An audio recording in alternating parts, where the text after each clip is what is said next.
আচ্ছা, আপনার নামে কি অমল তপাদার? আগে হ্যাঁ, আমি অমল তপাদার। বলুন কি দরকার? আপনার নামে একটা চিঠি আছে। আমার নামে চিঠি? কোথা থেকে এসেছে? তা জানি না। এই বলে পিয়ন চিঠিটা দিয়ে চলে গেল। তারপর আমি চিঠিটা খুলে পড়তে লাগলাম। চিঠিটা লিখেছে আমারই বন্ধু অনুকূল বিশ্বাস। অনুকূল আমার অনেক পুরনো বন্ধু। প্রিয় বন্ধু অমল, আজ সপ্তাহখানেক আমার শরীরটা খুবই খারাপ। চিঠিটা পাওয়ার পরে চলে আসিস, হয়তো এটাই আমাদের শেষ দেখা হবে। আমি চিঠিটা পকেটে রেখে তাড়াতাড়ি বেরিয়ে পড়লাম।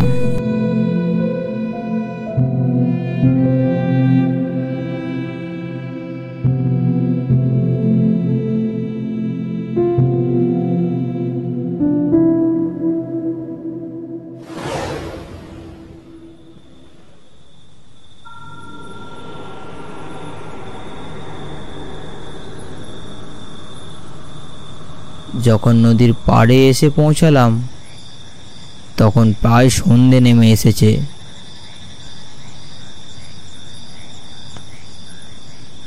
হঠাৎ উত্তরের আকাশে চোখ যেতেই চমকে উঠলাম।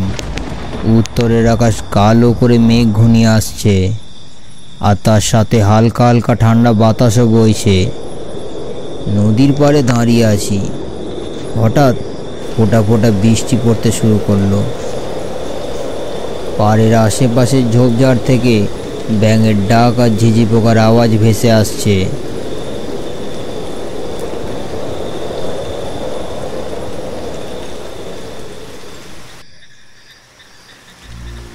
নদীটা গভীর অন্ধকার আর ঘন কুয়াশার মধ্যে ডুবে আছে। এই বৃষ্টি আর অন্ধকারের মধ্যে কিছুই তো স্পষ্টভাবে দেখা যাচ্ছে না।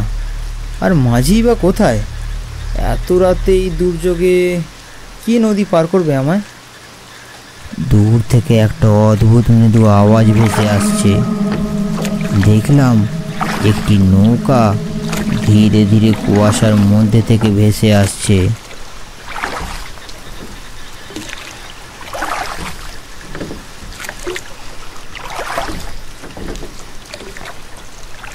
বাবু, নদী পার করতে হবে, আমি পৌঁছে দিচ্ছি, চলুন।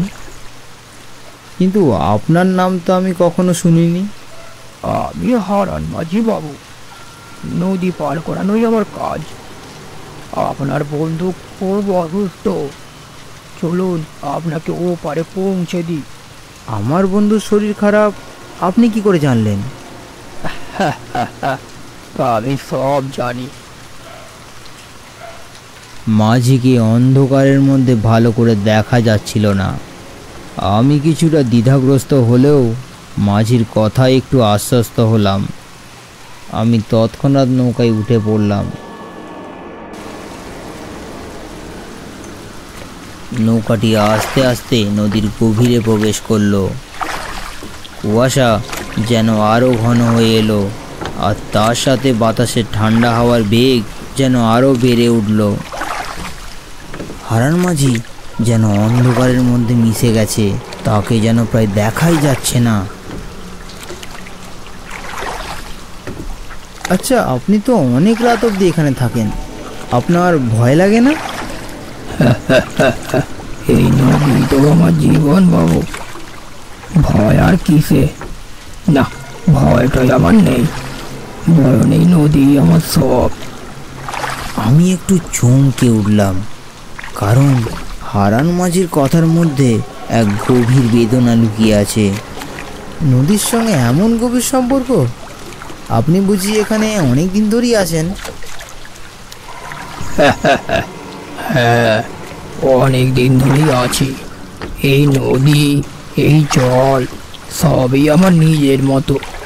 আপনাদের মতো অসহায় মানুষদের নদী পার করানোই আমার কাজ ছিল, কিন্তু এখন সব বদলে গেছে।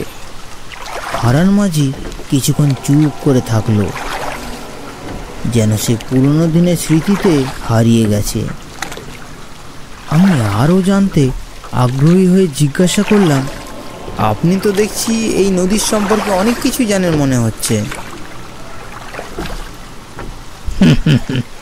আসলে এই নদী আমার জীবন, আমি এখানেই চিরকাল আছি। আচ্ছা, আপনি নদীর স্রোত আর বৃষ্টির মধ্যে এমন পরিস্থিতির সাথে মোকাবিলা করেন কি করে? আর আপনি কখনো বিপদে পড়েননি? শুনুন তবে, একবার এক ভয়ঙ্কর দুর্যোগের রাতে আমি একজন যাত্রীকে নদী পার করে বাড়ি ফিরছিলাম। সেদিন নদীর স্রোতও ছিল প্রচণ্ড, কিন্তু সেই স্রোতে আমি টিকতে পারলাম না। সেই রাতই ছিল আমার শেষ রাত। হারান মাঝির কথা শুনে আমি চমকে উঠলাম। তাহলে আপনি সেখান থেকে বেঁচে ফিরলেন কিভাবে? জীবনের শেষে এই নদী আমার পরম সঙ্গী হয়ে উঠেছে। সেই রাতের পর থেকে আমার আত্মা এই নদীর এক অংশ হয়ে গেছে। তাহলে আপনি আপনি আপনি হ্যাঁ, আমি মরে গেছি, কিন্তু আমার স্মৃতিগুলো এই নদীতেই আটকা পড়ে আছে। হয়তো এইভাবেই থাকবো যতদিন এই নদী বয়ে যাবে। এমন সময় আকাশে চাঁদের বুক থেকে কালো মেঘ সরে গিয়ে চাঁদের আলো এসে পড়ল মাঝির গায়ে। আর আলো পড়তেই আমি যা দেখলাম, তাতে আমার আত্মারাম খাঁচা ছাড়া হওয়ার জোগাড়। দেখলাম হারান মাঝির জায়গায় এক কঙ্কাল দাঁড় বেয়ে চলেছে।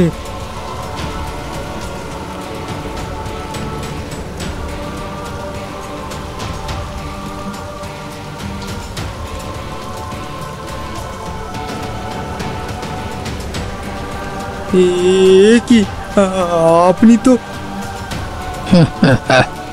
ভয় পাবেন না বাবু, আমি আপনার কোনো ক্ষতি করব না। আমি শুধু আপনার বন্ধুর কাছে আপনাকে পৌঁছে দিতে এসেছি। তারপর হঠাৎ আমি যেন এক অন্ধকারের রাজ্যে প্রবেশ করলাম। আমার কানে শুধু নদীর কুলকুল শব্দ ভেসে আসছিল। দেখলাম আমি এক রাস অন্ধকারের মধ্যে দাঁড়িয়ে আছি। এখানে কি হচ্ছে? এই নদী কি আসলেই এক অন্ধকারের স্থান? এটি একটি নদী, কিন্তু এটি হলো আমার জীবনের শেষ সীমান্ত।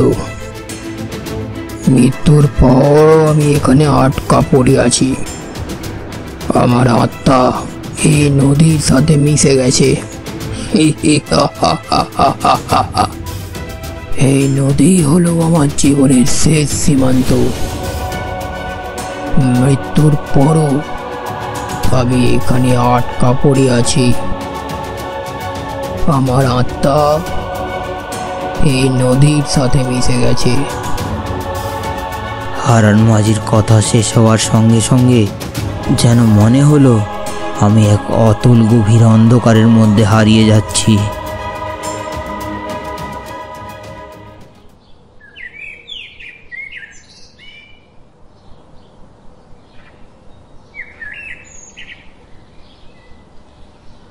আমি যখন জ্ঞান ফিরে পেলাম, তখন আমি নদীর পাড়ে শুয়ে আছি।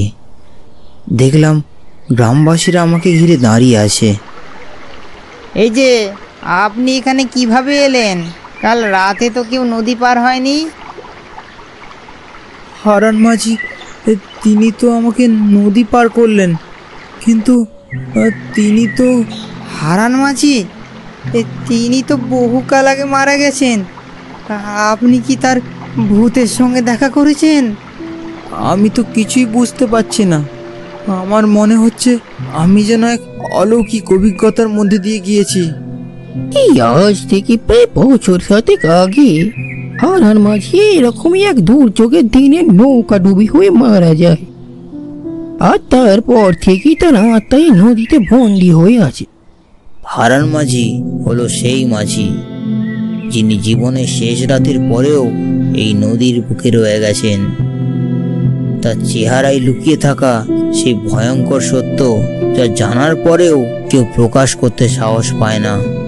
এই নদী, এই ভয়াবহ পরিবেশ সবই আমাদের মনে রেখে যায় এক অবিস্মরণীয় অভিজ্ঞতার ছাপ।